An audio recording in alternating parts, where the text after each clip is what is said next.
Hi, my name is Summer Key, and today we will be speaking on the topic of child abuse. Now, before I get started, is there anyone here who knows what child abuse is? Anyone have an idea? Yes? Uh, I think it's a different types of child abuse. There could be physical abuse, or there could be mental or sexual abuse. So I think there are different types of abuse. Yes, ma'am. Okay. Now, the topic of this speech, which we're speaking on, is child abuse. It's commonly misinterpreted a lot.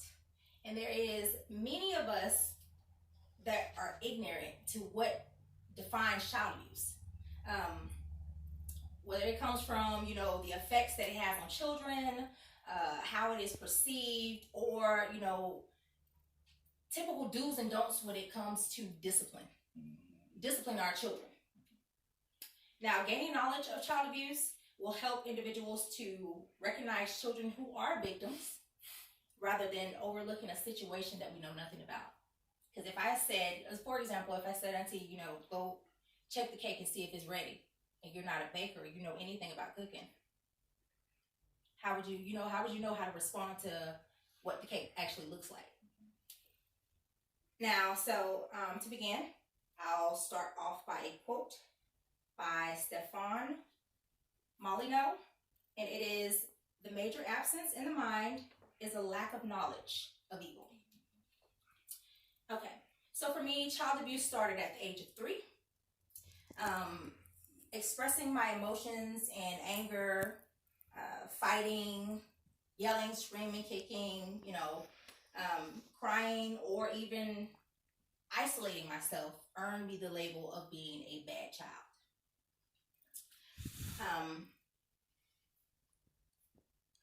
People labeled me that because they couldn't understand that was my way of communicating. When you're not heard so many times, if nobody understands what you're going through, being, an abused child, they can't understand what, exactly how you're expressing yourself or what you're trying to tell them through your actions.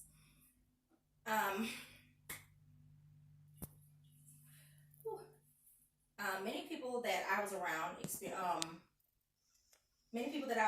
considered my actions as a way of acting out, but in reality, a closer look would have exposed to them that was my cry out for help.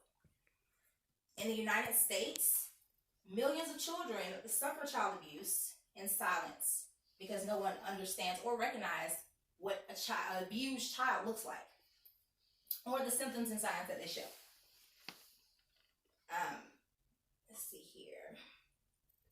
After the speech, you will be able to identify the factors and effects that child abuse has on children, be able to define what child abuse is.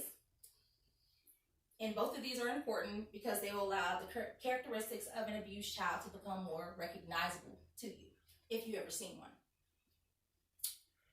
All right, so let's start by defining child abuse along with the forms that it occurs in. So according to the Federal Child Abuse Prevention and Treatment Act, they define child abuse as being they define child abuse and neglect as any recent act or failure to act on the parent or caregiver's part, which results in death, serious physical or emotional harm, or neglect, or sexual abuse and exploitation. Child abuse can come in physically, sexually, neglect, and psychologically. The examples of physical abuse are hitting, kicking, burning, shoving, scratching. Sexual abuse would be an example of exploitation, penetration, or inappropriate sexual conversations amongst children. Psychological abuse would be considered as rejection, ignoring, humiliation, isolation, and corruption. And neglect includes abandonment, exposing a child to unsafe environments, and failing to provide proper clothing, such as for a temperature. If it's winter time and you have on, your child has on a bathing suit, that can be considered neglect as well. Now that we understand the definition and the forms in which child abuse can occur, let's take a look at the connection between parents who were abused and the risk factors. Parents who have been victims of child abuse commonly lack parenting skills, which contributes to early death, crime involvement, and development of abusive behaviors in children. According to the American Society for the Positive Care of Children, the annual estimate in 2017 totaled in 1,720 child fatalities due to child abuse. 80.1% of those involved at least one parent. And children who are victims of abuse are 9 times more likely to engage in criminal activity. For example, 14% of all men and 36% of women who are in prison admitted to being abused as a child. Think about that. 14% of all men in prison and 36% of women in the United States said that they were abused as children. Due to parental history of abuse, some parents never learn the proper way to be a parent to a child, which is simple, it's understandable with that. And about 30% of children who are abused and neglected will turn around and abuse their own children, because that's the only way. It's like a cycle. Going back to stage 1, it's like a cycle.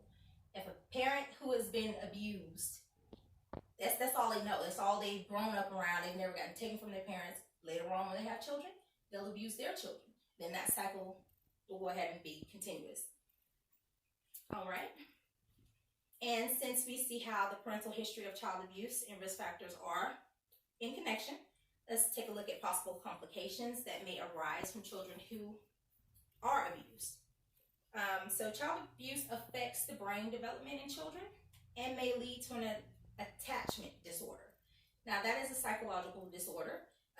In the article of the National Center for Biotechnology Institution, Behavioral Consequences, they stated that the effects of abuse and neglect are seen in the brain regions that are dependent on environmental input.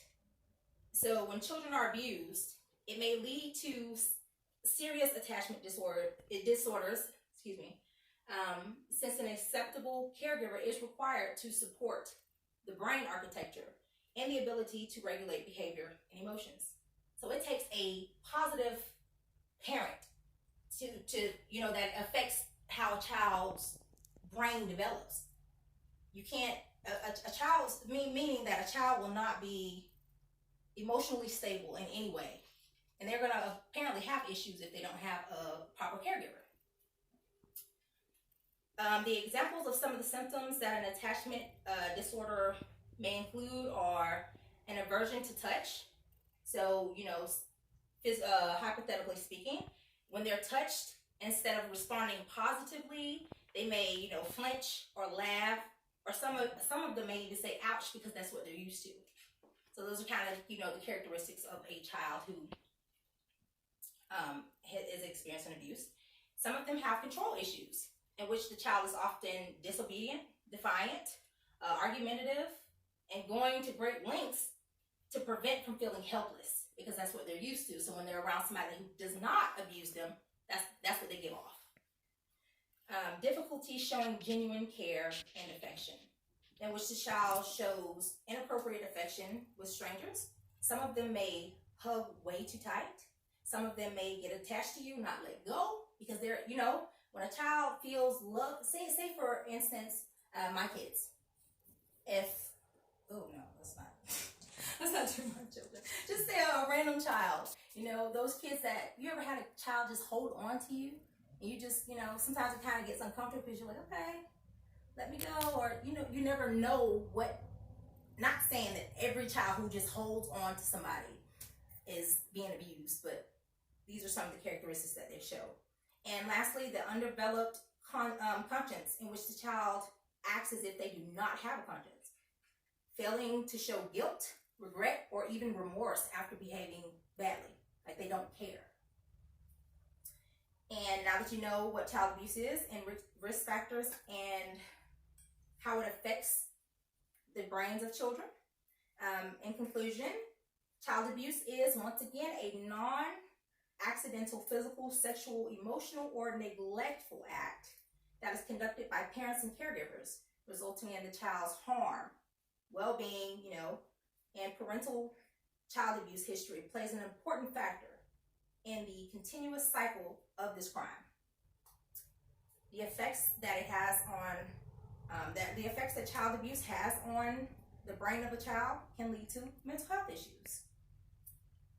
The next time with these facts being thrown out there and this informative information, the next time you see a child who's just acting out or is considered labeled as a bad child, closely watch them and just pay attention to what they're actually trying to tell you. If there is something, if there's any reasonable doubt that they are being abused or not. And to sum it up, don't let a painless abscess, keep you from knowing what kind of damage it causes.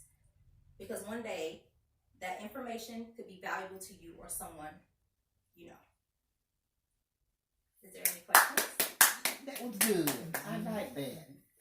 That's good. You got it all?